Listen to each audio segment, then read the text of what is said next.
There you go. Okay, probably not the best time to ask your boss for a raise while you're helping them wait in their teeth. But as we just saw, asking for what you're worth can feel just as awkward in real life. Yeah, and that's why we are diving into how to make those conversations a whole lot easier, starting with how to make sure your hard work from the past year actually gets noticed, and when the time comes, how to negotiate your compensation without any tooth whitening kits. Yeah, right. That doesn't need to come into play. Holly Wilbanks of the Wilbanks Consulting Group is showing us how to take the guesswork out of performance reviews and salary conversations. And I'm just going to start off by saying I think a lot of companies this past year and the past couple of years have said, hey, we're not really, things are slowing down for us, so maybe raises aren't in the future. How are we going about it this year? So I think a lot of people are hearing that same message. Yeah. And you may not get a raise this year. You may not get a promotion this year. But a lot of what you're doing right now is potentially laying the groundwork and for what might happen in the future when there is a budget available or there are opportunities to advance people. Okay. So you want to start that conversation if you haven't done so already. And what we see is a lot of employees are afraid to bring it up and then they just don't. You need to bring it up, and your performance evaluation is a great time to do that. I think you bring up an interesting point about performance evaluation. I think a lot of people may feel like they need to walk in there and just be quiet and listen. But it almost sounds like you're saying approach it more like a dialogue. Absolutely. And what we're seeing is a lot more managers and supervisors are trying to approach this not only as more of a dialogue, but more of a coaching session too, right? And so you should expect to receive not only positive feedback, but some constructive feedback as well. But in addition to your supervisor bringing some things to discuss, you should bring some things to discuss as well.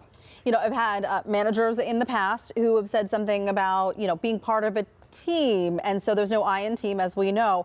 How do you talk about your wins without being boastful and realizing that things can't get done without a group of people together? It's such a great question because a lot of people are afraid to sound, like, oh, well, I did all of this, right? And right. You didn't. There was a team behind it, right?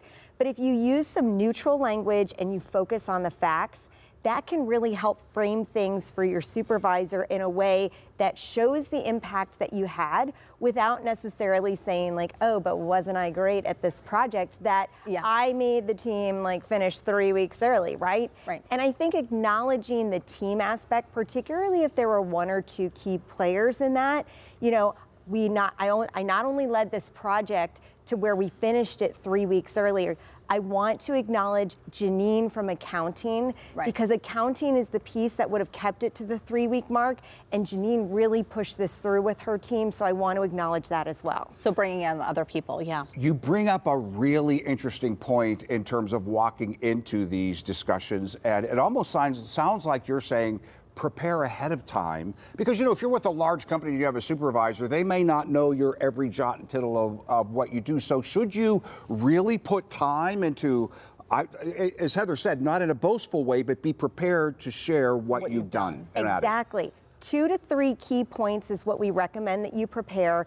These can be some wins that you've had. These can be problems that you've solved, and frame them using that neutral language, acknowledging the team members, but really focusing on not only how it impacted the team and the business in a positive way, but if you can tie it to those business objectives too, that is the real win. I don't know that everybody is taking pictures at work, but sometimes if you have failed to document any of this stuff, I find if you go back into your photos, you will it'll jog some sort of your memory of, right, we did that project, we did this, we did that, just so that you can make note of it. And we've actually talked before about making sure to document, especially if you're looking forward to this next year. Exactly, and you may have photos of your accomplishments over the year. You can also go back through your emails. So your boss may not have even really seen the impact of something that you were doing, but somebody else from another department may have sent you an email, or a client or whoever, and you can use that email as part of what you present to your supervisor. And I do recommend that you come with a copy for them of not only your wins, but other points and questions that you have, and of course that supporting documentation. That's wonderful. Really great conversation, Holly. Thank you. And I think a lot of people are going to find this timely too. Yeah, confident, prepared. Those are the keys. If you're interested in getting in contact with Holly and her team, we're going to link you up to the Wilbanks Consulting Group on our website, kdka.com/talkpittsburgh, and we will be right back.